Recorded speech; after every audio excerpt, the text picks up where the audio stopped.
Selamat datang kembali di channel Oyen GG. Di video kali ini kita akan melanjutkan cerita Donghua Battle Truck Devon. Ayo langsung aja ke alurnya. Saat ini 3 bola cahaya berada di belakang Xiaoyan. Namun seberapa cepat Xiaoyan terbang menyapu ke arah lain, kecepatan itu pula 3 bola cahaya mengejarnya, seolah-olah memberitahu Xiaoyan bahwa warisan ini adalah miliknya. Xiaoyan memegang sosok 853 di antara lengannya. Pada saat ini, yang terakhir benar-benar berhenti bergerak. Tampaknya dia benar-benar tidak sadarkan diri. Xiaoyan dengan ringan menyentuh baju besi dewa palsunya dan segera memasukkan beberapa pil penyembuh ke dalam tubuhnya tanpa melambat. Di bawah keadaan seperti itu, Xiaoyan hanya bisa menyapu ke arah gerbang cahaya yang mengarah ke lantai 9. 7 atau 8 sosok di belakangnya berubah menjadi pelangi panjang dan berlari mengejar Xiaoyan. Terutama 3 bola cahaya merah darah yang sangat menarik perhatian di belakang Xiaoyan, yang membuat semua sosok cemburu dan mengejarnya. Nyatanya, kondisi Xiaoyan sangat baik. Pertempuran lemah sebelumnya hanya kepura-puraan Xiaoyan. Sebenarnya dia tidak menggunakan kekuatannya sendiri sama sekali. Dia hanya mengandalkan kekuatan baju besi dewa palsu. Karena hanya dengan cara ini, dia tidak mengekspos dirinya. Beberapa cahaya dingin meraung dari belakang, terbungkus angin kencang. Sesosok memegang busur besar, dengan panik menarik tali busur dan menembakkan panah ke arah Xiaoyan terus-menerus. Selain itu, sidik jari sesosok memadat dengan cepat, seolah-olah berencana untuk menahan diri untuk menunda Xiaoyan. Topeng langsung memadat di kepala Xiaoyan dan kemudian meraung ke arahnya. Tepat ketika topeng menutupi Xiaoyan, cahaya biru tiba-tiba muncul dari tubuh Xiaoyan, dan dalam sekejap batasan yang menyelimutinya hancur dan runtuh dalam sekejap. Adapun panah yang mengaum di belakangnya, Xiaoyan mengandalkan kecepatan dan fleksibilitas sayap bela diri yang sangat cepat untuk menghindarinya. Saat 7 atau 8 sosok sedang mengejar, mereka langsung menarik perhatian banyak sosok di sekitar mereka yang mendengar suara siulan derap langkah. Mereka semua mengangkat kepala dan menatap ke udara. Melihat 3 bola cahaya berwarna darah yang melayang di belakang Xiaoyan dan melihat 7 atau 8 sosok berlari kencang di belakang, sosok-sosok ini dengan cepat menebak sesuatu. Mungkinkah orang ini mencuri warisannya? Seharusnya benar. Lihatlah, 3 bola cahaya berwarna darah itu memancarkan energi iblis yang kuat. Itu pasti warisan Raja Iblis Tianhe. Orang ini terlalu gila. Jika dia ingin menelan warisan sendirian, apakah dia mencari kematian? Ayo, ikuti dan lihat. Lantai 8 yang awalnya cukup sepi, dipenuhi dengan suara berderap dan mendesis. Dan jumlah pengejar di belakang Xiaoyan telah menembus hingga selusin atau lebih. Mata mereka semua terkunci pada bola cahaya berwarna darah di belakang Xiaoyan. Sepertinya mereka tidak bisa mendapatkan bola cahaya berdarah, jadi mereka tidak akan menyerah untuk saat ini. Semakin banyak orang kuat yang bergabung, banyak orang ingin memaksa Xiaoyan untuk tetap tinggal. Bahkan ada yang muncul di depan Xiaoyan.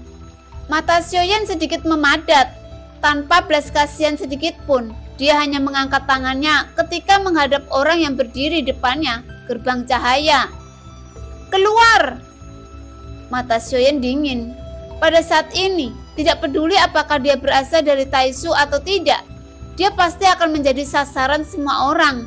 Tetapi Xiaoyan tidak ingin menyerahkan warisan kepada orang-orang ini. Bagaimanapun, Xiaoyan juga membutuhkan warisan. Mungkin ada warisan di antara 3 bola cahaya berwarna darah yang dapat meningkatkan kekuatan Xiaoyan. Itu sebabnya Xiaoyan tidak menyerah pada 3 bola cahaya berwarna darah ini menghadapi halangan dan ingin menjarah pewarisnya. Xiaoyan membuat gerakan tajam. Tanpa ragu-ragu, dia meninju sosok di depannya. Tuar. Dengan suara teredam, pukulan Xiaoyan mengandung kekuatan abadi dari avatar dewa asli. Dan yang berdiri di depannya adalah pembangkit tenaga langkah keempat. Menghadapi pukulan Xiaoyan, dia juga menyerang dengan percaya diri. Saya melihat tinju bertabrakan dan keduanya bertabrakan hanya sesaat. Dan yang terakhir, ditembak langsung ke belakang. Seluruh lengan meledak dan daging serta darah berterbangan kemana-mana. Kekuatan macam apa pria ini? Dia benar-benar memukul mundur langkah keempat dengan satu pukulan. Setiap orang yang melihat ini mendesis dingin. Beberapa orang segera mundur dari tim pengejar. Rupanya Taisu masih cukup mengancam. Namun 7 atau 8 orang yang mengejar Xiaoyan sejak awal tidak menyerah, melainkan terus mengejar Xiaoyan. Lagi pula, 3 bola cahaya berdarah di belakang Xiaoyan terlalu menyilaukan. Tapi mereka masih tidak dapat menahan sosok Xiaoyan. Dan segera mereka mendekati gerbang cahaya yang mengarah ke lantai 9. Jika Xiaoyan diizinkan memasuki gerbang cahaya, mereka mungkin tidak dapat mengejarnya lagi. Dan jika penampilan dan aura mereka diingat, mereka pasti akan dibalas oleh Taisu. Namun beberapa pembangkit tenaga abadi ini juga membawa kekuatan yang kuat.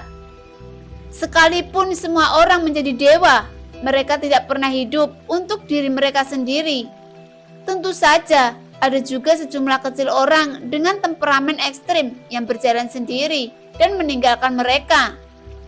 Namun, hal ini selalu mudah untuk dikatakan, tetapi hanya sedikit orang yang benar-benar dapat melakukannya. Xiaoyan menyapu dengan kecepatan penuh, dan kecepatan sayap bela diri berada di luar jangkauan kerumunan di belakangnya. Meskipun Xiaoyan tidak bisa sepenuhnya melepaskan mereka, mereka juga tidak bisa benar-benar mengejar Xiaoyan. Terlalu mudah untuk menghindari serangan yang jaraknya ratusan meter, dan serangan yang tidak cukup kuat tidak dapat menyebabkan gangguan yang cukup pada Xiaoyan. Dan kecepatan Xiaoyan masih cepat. Segera dia mendekati gerbang cahaya yang mengarah ke 9 lantai dalam sekejap mata. Mata Xiaoyan sedikit menyipit dan dia merasa lega saat ini. Dan ketika 7 atau 8 orang di belakangnya memandang Xiaoyan yang akan menghilang ke dalam gerbang cahaya, mata mereka menunjukkan kekecewaan. Saat ini, tampaknya mereka hanya bisa melihat Xiaoyan mengarah ke lantai 9. Dan bahkan jika mereka mengikuti dari dekat, mungkin sulit untuk berada dalam ruang yang sama di lantai 9. Dan begitu mereka dipisahkan, mereka tidak akan bisa menjadi ancaman bagi Xiaoyan dan bahkan mungkin dibunuh olehnya. Jadi seseorang telah memperlambat kecepatannya secara perlahan. Dan jika mereka tidak dapat mengejar, mereka hanya dapat melepaskannya. Sosok Xiaoyan teredam dalam gerbang cahaya. Dia berbalik perlahan dan dia melihat senyum di wajah 7 atau 8 orang di kejauhan yang sepertinya mengejek. Semuanya, mari kita mengambil langkah dulu. Xiaoyan tersenyum dan segera menunggu sinar yang mengirimkannya ke lantai 9. Cahaya menyatu di atas kepala Xiaoyan dan Xiaoyan memandang semua orang. Begitu pula semua orang juga melihat ke Xiaoyan di kejauhan. Meskipun semua orang sudah menyerah dan mata mereka menunjukkan keengganan, mereka tidak punya pilihan selain membiarkan Xiaoyan. Namun setelah beberapa tarikan nafas, suasana langsung menjadi canggung. Xiaoyan masih melihat kerumunan dan kerumunan juga melihat Xiaoyan di bawah cahaya yang tidak mengirim Xiaoyan ke lantai 9. Dan Xiaoyan langsung bingung dengan ini. Sial, sinar teleportasi tidak berfungsi. Xiaoyan mengutuk diam-diam di dalam hatinya, bertanya-tanya apakah Raja Iblis Tianhe sedang bermain trik. Ayo, saudara-saudara, pasti yang mulia Raja Iblis Tianhe yang membantu kita. Tidak masuk akal bagi orang ini yang berasal dari dunia lain mengambil warisan dari orang kuat di dunia nyata Xuan Yin. Setelah semua orang melakukannya dengan benar, mereka melangkah kosong dan berubah menjadi pelangi untuk terbang menuju Xiaoyan lagi. Sial, bukankah ini tipuan? Xiaoyan tidak berani tetap berada dalam gerbang cahaya, dan sayap bela diri yang terlipat di belakangnya menyebar lagi dan kemudian melarikan diri ke ujung dengan kecepatan yang sangat cepat. Dengan Xiaoyan berlari dengan kecepatan penuh, masih sulit bagi 7 atau 8 orang ini untuk mengejar Xiaoyan.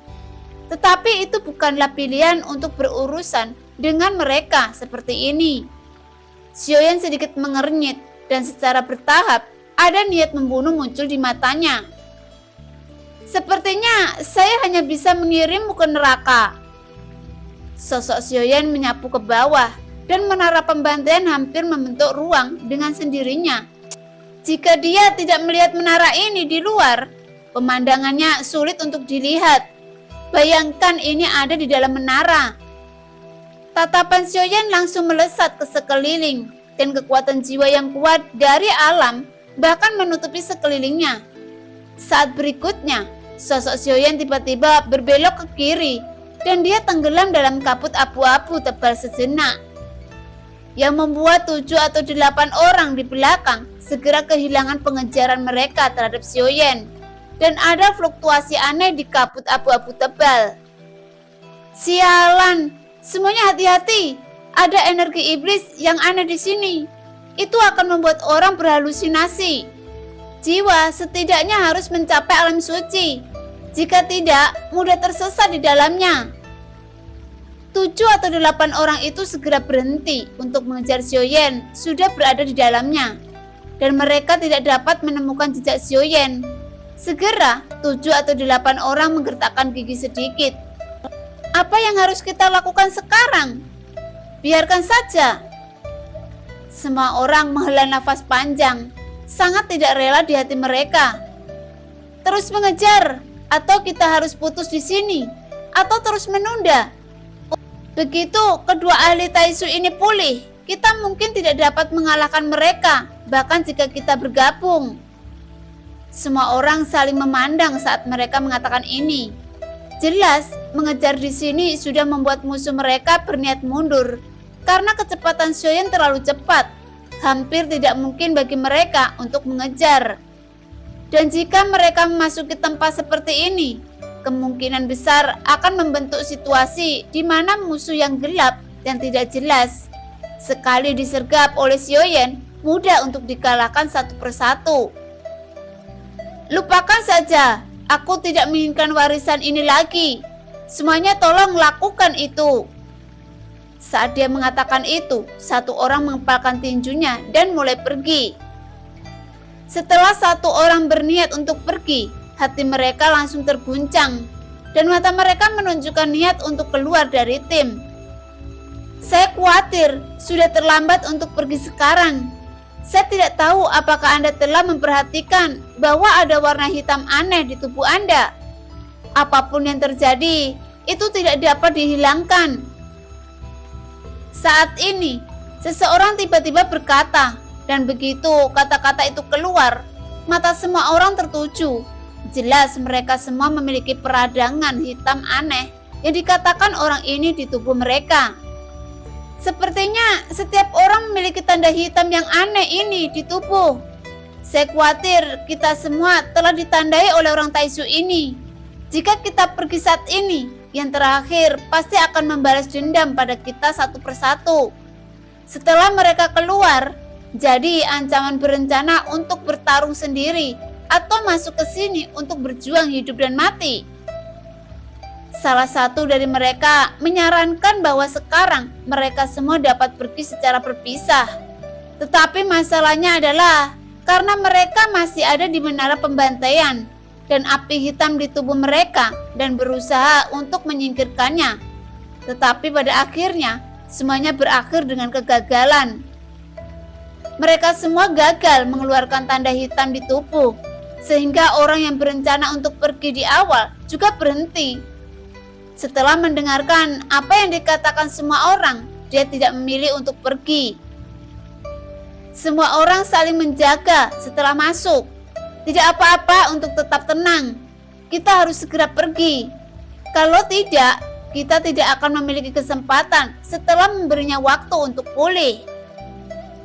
Ketika semua orang mendengar kata-kata itu, mereka semua mengangguk setuju. Mereka semua mengerti keseriusan masalah ini. Meskipun api hitam di tubuh mereka tidak dapat membayangkan, keberadaan api hitam membuat mereka menonjol seperti cahaya yang menyala kegelapan. Orang-orang Taisu sangat menyimpan dendam.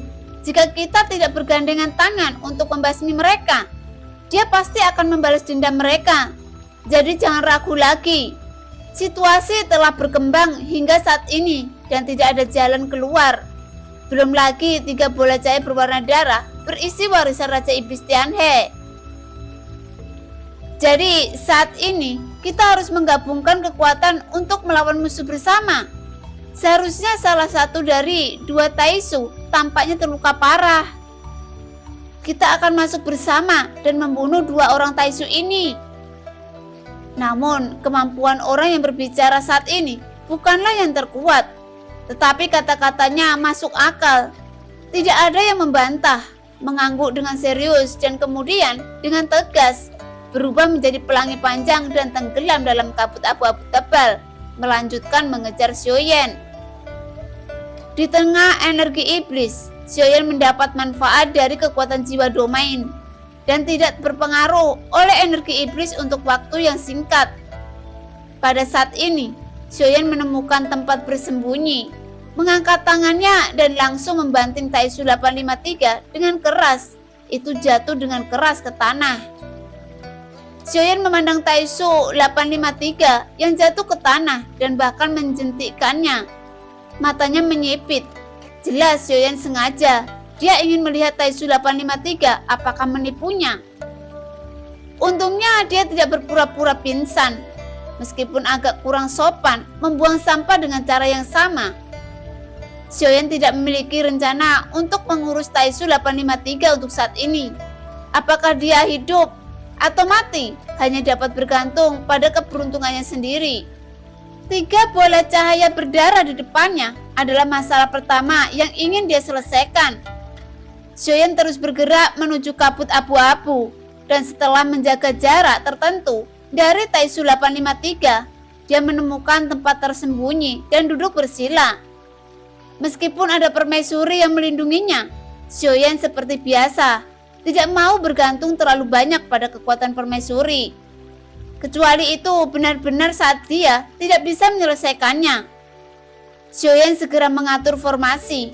Selain melihat 3 bola cahaya berwarna darah di sini, jika memungkinkan, mengatur formasi terlebih dahulu juga harus memiliki efek yang tidak terduga.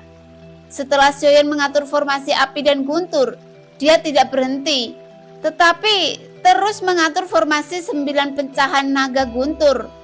Meskipun Xiaoyan tidak pandai dalam formasi, setelah Xiaoyan mengatur formasi, dia masih tertangkap oleh Goyan dan menertawakannya. Apakah kekuatan semacam dianggap sebagai bagian dari formasi? Sarkasme Goyan keluar. Sepertinya sudah cukup hak untuk berbicara di atas formasi. Xiaoyan tidak memperhatikan mata anjing itu, tetapi menyiapkan formasi 24 gerbang abadi Duntian. Beberapa dari 3 formasi adalah semua formasi yang diketahui Xiaoyan sejauh ini. Setelah Xiaoyan selesai mengaturnya, mata anjing itu tampak seperti terlalu berlumpur untuk menopang dinding. Xiaoyan memandang Goyan dengan serius, lalu berkata perlahan, "Apa yang kamu lihat? Ini sudah level penuhku. Jika Anda tidak menyukainya, Anda bisa membuatnya lebih lengkap." Goyan segera menutup mulut, bersembunyi di jubah lengan Xiaoyan, dan secara tidak sengaja, dia dianggap sebagai orang yang kuat pria oleh Xiaoyan. Tapi sekarang setelah semuanya dikatakan dan dilakukan, Xiaoyan mengeluarkan Goyan di jubah lengannya. "Membunuh 1000 pisau, bukankah ini hanya membuat dirimu tidak bahagia? Aku bisa membantumu, tapi kapan kamu akan melepaskanku?" Goyan berteriak marah, tapi Xiaoyan mengabaikannya. "Jangan bercanda, kamu tidak bisa berbohong padaku." Goyan cemas. Xiaoyan melirik ke mata anjing itu, melihat ke sisi kiri dan kanan, lalu berkata dengan tidak tergesa-gesa, "Siapa yang berbohong?"